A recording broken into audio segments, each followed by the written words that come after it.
আমার ছেড়ে দেন। না না না, তোকে আমি ছাড়বো না, তোকে আমি ছাড়বো না। বন্ধুরা দেখতে পারতেছেন একটা আত্মা আমাকে ধর্ষণ করতে চাইতেছে।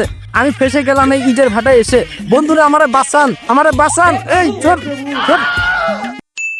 বন্ধুরা আজকে আমি এসেছি সেই ইটের ভাটায় যেখানে ইটের বদলে মানুষকে পড়ানো হতো। তো এখানে ভূত থাকতেই পারে, আর সেটাই আপনাদেরকে দেখাবো। আমি যখন 2021 সালে এই জায়গায় আসছিলাম তখন আমি ভাটাটা চালানো দেখেছিলাম। তখন থেকে আমি জেনেছি এইখানে ইটের বদলে মানুষকে পড়ানো হয়, যেমনটা যমুনা সেতুর ব্রিজের নিচের পিলারে দেওয়া হতো। আর এইখানে এই ভাটাটা শক্তিশালী করানোর জন্য মানুষকে পড়ানো হয়েছে যাতে এই ভাটাটা শক্তিশালী থাকে। তাই আমরা এই পুরো ভাটা ঘুরে দেখবো যে এখানে মৃত ব্যক্তির আত্মারা আছে কিনা। এই জায়গাটা দেখতে সাধারণ ইটের ভাটা মনে হলেও এর ভেতরে লুকিয়ে আছে ভয়ঙ্কর এক ইতিহাস। 2021 সাল পর্যন্ত এখানে কাজ চলতো, কিন্তু তারপর হঠাৎ করে সব বন্ধ। কেউ জানে না আসল কারণ কি। লোকজন বলে রাতে এখানে আলো জ্বলে ওঠে, শোনা যায় অদ্ভুত হাঁটার শব্দ, কখনো আবার কারো ফিসফিসানি। বন্ধুরা এখন আমি আপনাদেরকে এমন একটি রহস্য জিনিস দেখাবো যেখানে এটা দেখার পরে আপনারা বিশ্বাস করতে বাধ্য হবেন যে এখানে আদৌ মানুষ পোড়ানো হতো কিনা। এই যে আমার সামনে যে আপনারা যেটা দেখতে পারতেছেন, এই জায়গায় এমন ভাবে আমরা দেখেছি ছোটবেলায় যে এখানে বালু বা মাটি তোলা হতো, মানে ইট বানানোর জন্য যে কাদাগুলো নেওয়া হতো, তো এই মেশিনটাই আর এর ভিতরে মানুষকে পড়ানো হতো। যারা এক সময় এখানে কষ্ট পেয়েছিল তাদের আত্মা নাকি এখনো শান্তি পায়নি। এই কারণে দিনের বেলাতেও কেউ সহজে এখানে আসতে চায় না। আজ আমরা নিজের চোখে দেখব সবটা সত্যি নাকি শুধু ভয় দেখানোর গল্প। হ্যাঁ বন্ধুরা, আমারও দেখে মনে হয় যে এখানে মানুষ পুরানো হতো। এখন আমরা যাচ্ছি এই ভাটার উপরে দেখার জন্য যে এখানে রহস্যময় কি কি ঘটেছিল। আসেন। এক সময় এই ভাটার চিমনি থেকে প্রতিদিন ধোঁয়া উঠতো, হাজার হাজার ইট তৈরি হতো এখানে, চারপাশে থাকতো শ্রমিকদের কোলাহল। কিন্তু হঠাৎ করে সব বন্ধ হয়ে গেল। আজ আর কোনো ধোঁয়া নেই, নেই কোনো কাজের শব্দ, শুধু পড়ে আছে এই নীরব চিমনি। আসলে কি হয়েছিল এখানে? কেন থেমে গেল এই ইটের ভাটা? এটা কি শুধু সময়ের খেলা নাকি এর পেছনে লুকিয়ে আছে কোনো অজানা গল্প? বন্ধুরা আমার টিমমেট চলে গিয়েছে, এখন আমি একা এই ভাটার ভিতরে। আমার এখনো ভয় লাগছে না। আমি জানতেছি যে এখানে আত্মা আছে, এখানে অনেক মানুষকে পড়ানো হতো, তারপরও আমি এখানে একা আছি, কেননা আমি ভয় পাই না। তো এখন আপনাদেরকে পুরো এরিয়া ঘুরে দেখাবো যে আদৌ কোনো আত্মা আছে কিনা বা কোনো ভয়ঙ্কর কিছু আছে কিনা। সো প্রিয় বন্ধুরা আপনারা আমার জন্য দোয়া করবেন। দেখি আমি এখন গভীরে চলে যাব। এইখানে মানুষ একটা না 3-4টা মানুষ আটবে। আমি ভিতরে গিয়েছিলাম কিন্তু ময়লার কারণে আমি যাচ্ছি না। তো এইখানে শিশু বাচ্চাদেরকে পোড়ানো হলেও এখানে কেউ বুঝবে না। আসলে এখানে 5-7 জনকে দিলেও এখানে মানুষ পুড়ে যাবে, এটা স্বাভাবিক। আর এটা খুবই উত্তপ্ত। এই যে এই জিনিসটা দেখার পরে আপনারা অবিশ্বাস করতে পারবেন না, এটা দেখার পরে আপনাকে বিশ্বাস করতেই হবে। এই যে এটাকে দেখতেছেন, শিশু বাচ্চা এইখানে পোড়ানো হয়েছে, এটা দেখে বোঝা যাচ্ছে।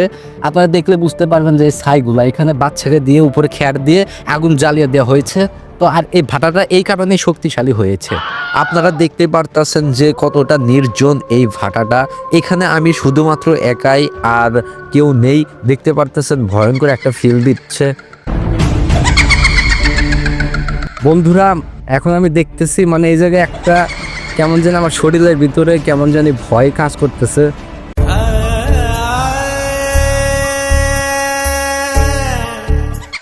এই এই তুমি কি? এই এই বন্ধুরা দেখতে পারতেছেন এই কে? আমার পনেকাকে এখানে পোড়ানো হয়েছিল। বন্ধুরা এরা বলে পোড়ানো হয়েছিল। আপনি ভূত নাকি মানুষ? দেখি তো। আমি ভূত। ভূত? আপনি আত্মা হয়েছেন? মরে গেছি। কি বলেন এইসব? এই তুই ভয় পাস না, আমি তোরে কিছু করবো না। আমার জীবনের গল্প শোন তুই। বন্ধুরা আপনারা দেখতে পারতেছেন আত্মা। আমি বিশ্বাস করতে পারতেছি না, পুরো হুবহু মানুষের মতো। সে আমারে বলতেছে তুই ভয় পাস না, সে ভালো আত্মা। দেখি কি বলে। প্রিয় বন্ধুরা আপনারা সাথে থাকুন। আমি এইরকম কাল্পনিক কাহিনী কখনো ঘটে না আমার সাথে, এই প্রথম এই ইটের ভাটায় ঘটলো। তা আপনারা দেখলে বুঝতে পারবেন এখন পর্যন্ত কি হয় আমার সাথে। তাইলে আপনি আপনার ঘটনাটা বলেন। তাহলে শোন, আমার বয়ফ্রেন্ড আমাকে এখানে ঘুরতে নিয়ে এসেছিল, কিন্তু সে মিথ্যা পানির কথা বলে চলে গেছে। পরে এখানে যারা কাজ করতো তারা আমাকে জোর করে ধরে ধর্ষণ করে অনেক নির্যাতন করে আমাকে ভাটাতে পুড়িয়েছে, এবং সেখান থেকেই আমি ভূত হয়ে। বন্ধুরা আপনারা শুনতে পারলেন যে এই আপুটা কি বলেছে। তার নাম ছিল মিমি। সে বলতেছে যে সে প্রেম করতে আসছিল তার প্রেমিকাকে নিয়ে, হঠাৎ তার পানির পিপাসা লাগার কারণে তার প্রেমিকা চলে গিয়েছে। আর এইখানে যারা কাজ করতো এই ভাটাতে, তারা তাকে সুন্দরী মেয়ে দেখে ধর্ষণ করেছে এবং কোনো প্রমাণ যাতে না থাকে এই জন্য তাকে এই ইটের ভাটায় পোড়ানো হয়েছে। আচ্ছা, তুমি কি এটা বলতে পারো যে এখানে কত মানুষকে মারা হয়েছে?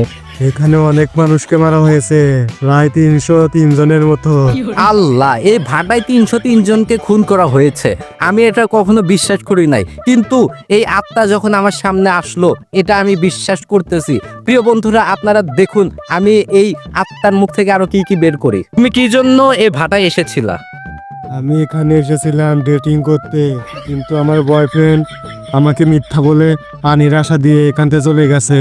তাহলে আপু, আপনি তো এই বাস্তব জীবনে আপনার বয়ফ্রেন্ডকেও পেলেন না এবং সুন্দর জীবনও উপভোগ করতে পারলেন না। এখন আপনার এই নরকে থাকতে হচ্ছে আজীবনের জন্য। আর আপু, তাহলে এখন কি আর করা? আমার ভয় লাগতেছে, আপনি তাহলে থাকেন আন জায়গা। শোন, আমি বাস্তব জীবনে আমার বয়ফ্রেন্ডকে পাই নাই, তোর মতো হ্যান্ডসামকে এখন আমি পাচ্ছি। তোকে আমি মেরে এবং ধর্ষণ করে আমার জীবনের সঙ্গী বানাবো। আপনি এই কাজ করেন না, আমি এখনো বিয়ে করি নাই। আপনি যদি আমার দর্শন করেন তাহলে আমার কলঙ্কের দাগ লেগে যাবো। আপনি আমার ছেড়ে দেন। না, তোকে আমি ছাড়বো না, তোকে আমি ছাড়বো না, তোকে আমি বন্ধুরা দেখতে পারতেছেন, একটা আত্মা আমাকে ধর্ষণ করতে চাইতেছে। আমি ফেসে গেলাম এই ইটের ভাটায় এসে। বন্ধুরা আমারে বাঁচান, এই শোন। হ্যালো বন্ধুরা, এতক্ষণ যা দেখলেন সবই অভিনয় ছিল। তাই কেউ সিরিয়াসলি নেবেন না। আর প্রিয় বন্ধুরা, আমাদের এই অভিনয় যদি ভালো লেগে থাকে অবশ্যই একটা লাইক করবেন এবং কমেন্টে আপনাদের মতামত জানান। আর এইরকম সুন্দর সুন্দর ফানি ভিডিও পেতে অবশ্যই আমাদের চ্যানেলটি সাবস্ক্রাইব করেন। ফেসবুক পেজ থেকে দেখলে পেজটাকে একটা লাইক করেন। আর প্রিয় বন্ধুরা, দেখা হবে আমাদের অন্য কোনো ভিডিওতে। ততক্ষণ আপনারা ভালো থাকবেন। আল্লাহ হাফেজ।